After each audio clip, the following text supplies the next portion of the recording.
ഈ ഒരു കമൻറ്റ് വന്നതുകൊണ്ട് ഓടി വന്ന് റിപ്ലൈ തരാൻ വന്നതാട്ടോ. എനിക്കിത് കണ്ടിട്ട് ഇങ്ങനെ സഹിക്കാൻ പറ്റണ്ടായില്ല. പലർക്കും ഉള്ള സംശയമാണല്ലോ ഇങ്ങനൊരു കാര്യം. ഞാൻ ക്വസ്റ്റ്യൻ ഒന്നും കൂടെ റിപ്പീറ്റ് ചെയ്യാനുള്ള വായിക്കാൻ അറിയാമല്ലോ എല്ലാവർക്കും. സോ സത്യം പറയാന്നുണ്ടെങ്കിലുണ്ടല്ലോ, നമ്മുടെ നാട്ടിൽ വെച്ചിട്ടാണെങ്കിൽ ഈ നമ്മുടെ സീനിയേഴ്സിൻ്റെയും ഡോക്ടേഴ്സിൻ്റെയും ഒക്കെ തെറിയും ചീത്തയും പച്ച മലയാളത്തിൽ കേട്ട ആ ഒരു സുഖമൊക്കെ പിടിച്ചു വന്ന നമ്മൾ ഇവിടെ വന്ന് കഴിയുമ്പോഴത്തേനും നമ്മൾ ഡോക്ടേഴ്സിനെയൊക്കെ പേര് വിളിക്കണം എന്ന് പറയുമ്പോൾ എന്നാ ഒരു ബുദ്ധിമുട്ടാണെന്നറിയോ. നമ്മളവരെയൊക്കെ ഇപ്പോൾ ഒരു ഡോക്ടറിൻ്റെ ഫുൾ നെയിം ഉണ്ടെങ്കിൽ നമ്മൾ അവരുടെ സർനെയിമൊക്കെ വെച്ചിട്ട് നമ്മൾ പേരൊക്കെ വിളിച്ചിട്ടാണ് നമ്മളിവിടെ നിൽക്കുന്നത്.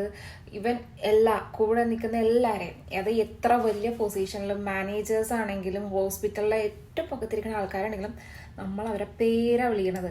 പിന്നെന്ന് വെച്ച് കഴിഞ്ഞാൽ ഇവർ നമ്മുടെ അവിടെ ഭയങ്കര സ്നേഹമൊക്കെ കാണിക്കും, ഭയങ്കര സപ്പോർട്ടാണ്, ഭയങ്കര കെയറിങ് ആണ്. ലൈക്ക് നമുക്കിവിടെ അടിമപ്പണികളില്ല. അപ്പോൾ നാട്ടിൽ ഇത്രയും അടിമപ്പണിയൊക്കെ ചെയ്തിട്ട് ഇങ്ങോട്ട് വരുമ്പോഴത്തേനും ആ ഒരു സുഖം കിട്ടണില്ല ഗായ്സ്. ഇപ്പോൾ എന്താ പറയുക, ഇവിടെ നമ്മൾ പേഷ്യൻസിനെയാണ് സാർ മാം എന്നൊക്കെ പറഞ്ഞ് വിളിക്കണം, മാഡം എന്നൊക്കെ പറഞ്ഞിട്ട് വിളിക്കുന്നത്. നമ്മൾ പേഷ്യൻസിനെയാണ് ഒക്കെ നമ്മുടെ നാട്ടിൽ വരേണ്ടിയിരിക്കുന്നു. അപ്പോൾ എല്ലാത്തിനും ഉത്തരം കിട്ടിയല്ലോ അല്ലേ. കളി ഞാൻ പഠിപ്പിക്കും ഞാൻ.